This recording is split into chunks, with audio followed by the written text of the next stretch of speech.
काय? माझा या स्त्रीशी विवाह झालाय? राजाचे हे शब्द म्हणजे शकुंतलेच्या हृदयावर ठेवलेले निखारे असतात, निखारे. शकुंतलेच्या लक्षात येतं की आपल्या मनात जी शंका होती ती प्रत्यक्षात येणार आहे. राजा त्यावर प्रतिक्रिया देत म्हणतो की पूर्ववंशाचे सम्राट कधी धर्माची अवज्ञा करत नसतात.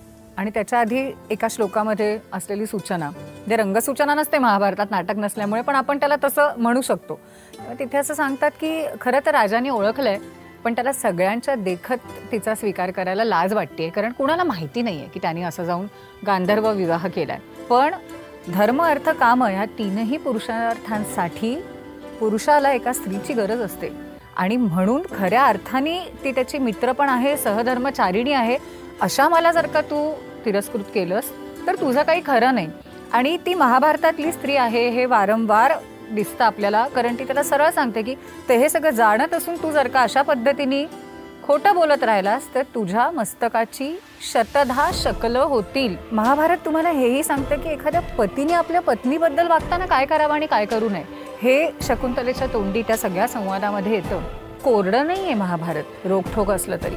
त्यामुळे जेव्हा दुष्यंत म्हणतो की मी तुला ओळखलंच नाही, तेव्हा त्या श्लोकांमध्ये असं येतं की जणू काही वीज कोसळून पडावी, ग्लानी आल्यासारखं होतं, बेशुद्ध पडेल का असं वाटतं, पायाखालची जमीन सरकते. आणि ती मुळात ती खूप खजील होते, तिला खूप अपमान वाटतो सगळ्यांच्या देखत. माणूस म्हणून तिला मान्य केलंय महाभारताने, आणि ती एक बाई आहे. तिला हे असं सगळं ऐकताना किती भयंकर वाटलं असेल आपल्या मुलाला हातात धरलेलं असताना. हे फार महत्वाचं, कारण कालिदासाच्या बाबतीत तो विचार नाही करायला लागत.